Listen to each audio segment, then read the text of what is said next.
Are you or someone you know looking to buy or sell a home? When you use a HomeGain Realtor to buy or sell a home, you can get $150. Visit HomeGain.com and click on the Promo 150 banner at the top of the page to get started. Compare HomeGain Realtors and choose your favorite. Complete your home purchase or sale transaction with a HomeGain Realtor, and HomeGain will pay you $150. Get started today by going to HomeGain.com.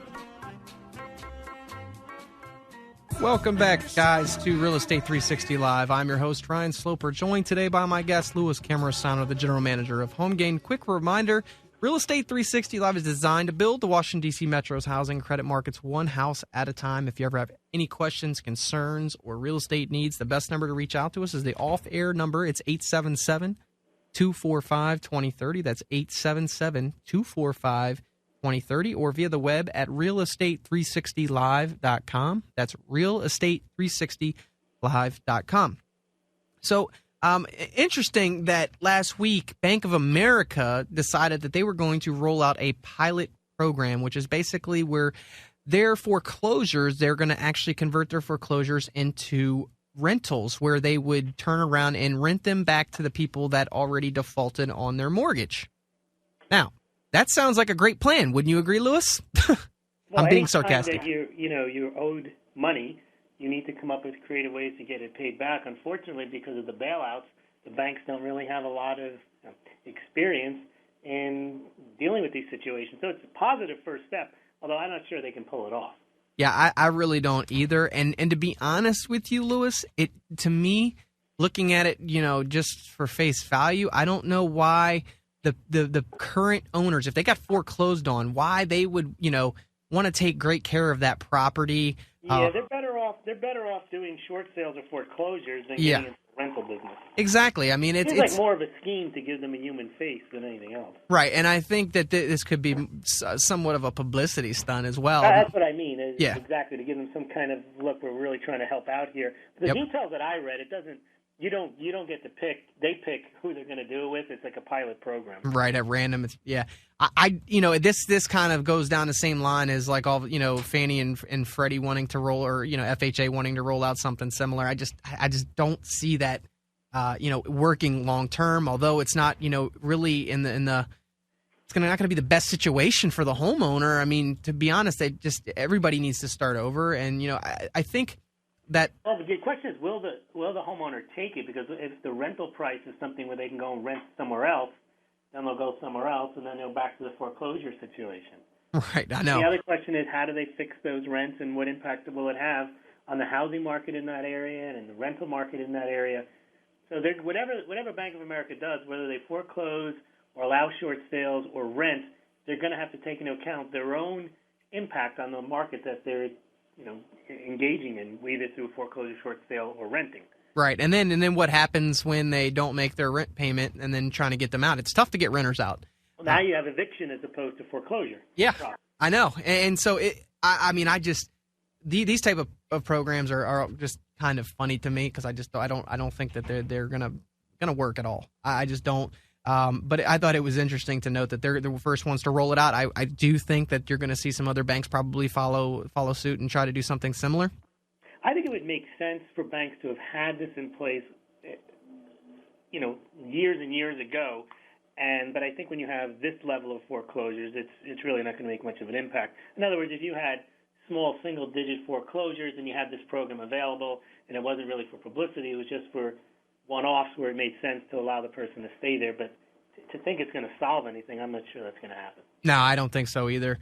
And I hope that maybe it does do some good for some people out there that are in some distressed situations. I mean, like I said, at the end of the day, the banks are the ones that got bailed out. The Fed's there to bail them out. Nobody really cares about the consumer. Nobody really does. They can throw out all these HARP, HAMPs, whatever, it doesn't matter to me in the end. Those are all just, political moves to make it look like the government's actively trying to do something. Right, they want to get caught trying to do something. Right, and because when you look at the numbers of people that are actually helped, it's very few. I mean, compared to, we know that 1 in 3 homeowners are basically underwater at this point.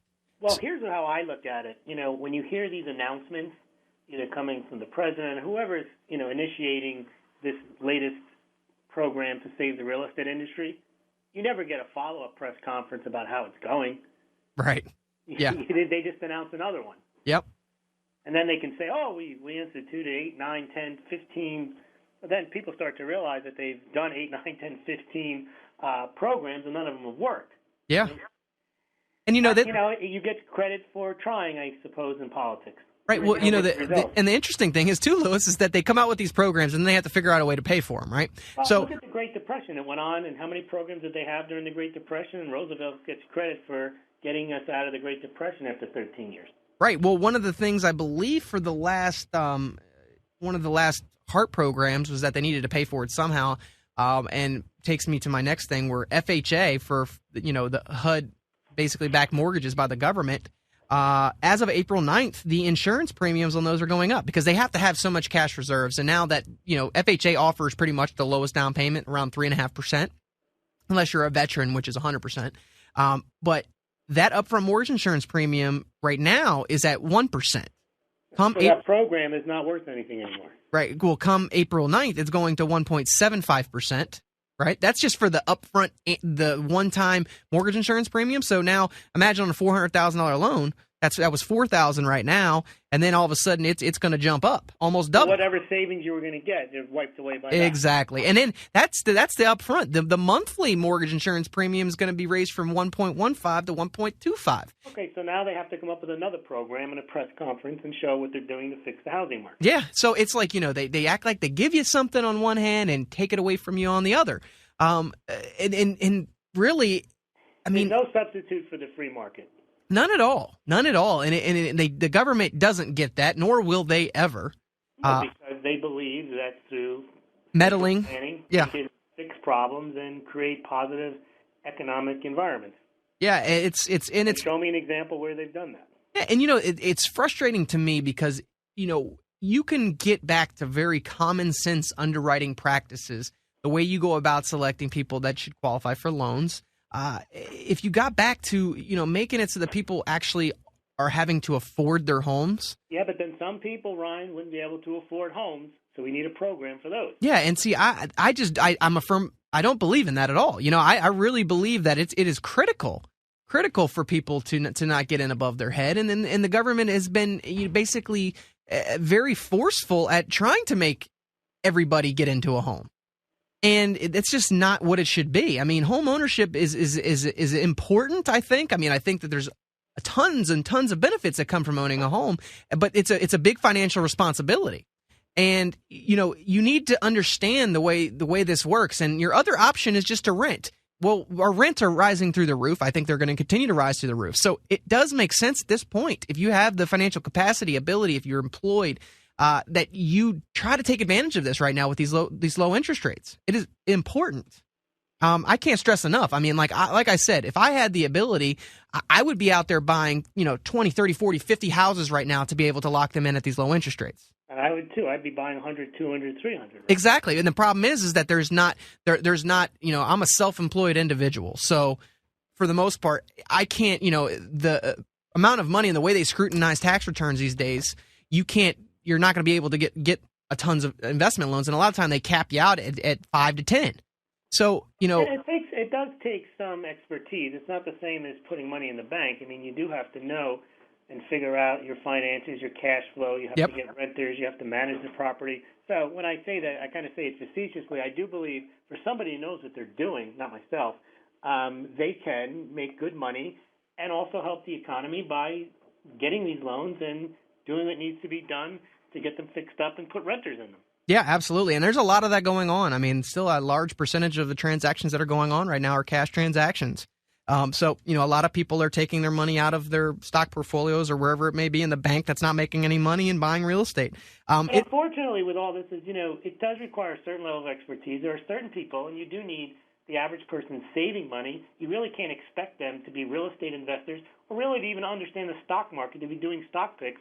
You kind of want those people just to be saving their money and getting a decent rate of interest and letting the professionals who know real estate and stocks to go and do that. Yeah, absolutely. I agree. Make everybody into a stock picker or a real estate investor. No, absolutely. And the best thing you can do is reach out to a professional that knows that and diversify as much as you can. I mean, find somebody that if you want to dive into real estate a little bit and be an investor, It's a great time to do that if you're working with a professional that knows the areas. Like I said, I've been doing this for a while, and there's a lot of opportunities that are out there right now.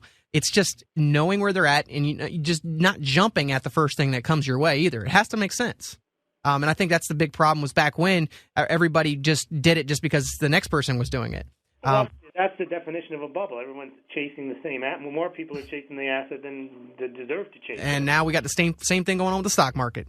Yeah. So it'll be interesting to see how it all plays out. We're coming up on the end of the show, Louis, but can you let listeners know where they can go to check out the new HomeGain survey that was just released? Oh, sure. The new HomeGain survey surveyed the first quarter results. It showed that for the first time since we started surveying real estate agents, that more than 25% think prices will rise. Actually, 37% of realtors surveyed across the country believe that home prices will rise over the next 6 months. Now, that coupled with the 40-some-odd% that think things will stay the same indicates that at least real estate professionals believe that home prices will either rise or stay the same over the next 6 months. You can see that at HomeGain.com. There's a large banner there where you can click and get the results. You can also go to HomeGain, find a realtor, check out home values, review homes for sale, or just generally check out the news stories and the surveys that HomeGain has to offer. So you go to HomeGain.com. Thanks. Perfect, Louis. I appreciate it. Have a great week. Thanks, Ryan. Thanks, everyone. Guys, thank you for listening in. We'll be back again next Monday from 2 to 3 p.m. If you have any questions, concerns, remember the number is 877-245-2030. That's 877-245-2030. Or you can reach out via the web at realestate360live.com. That's realestate360live.com. Thank you guys for tuning in. Have a great week.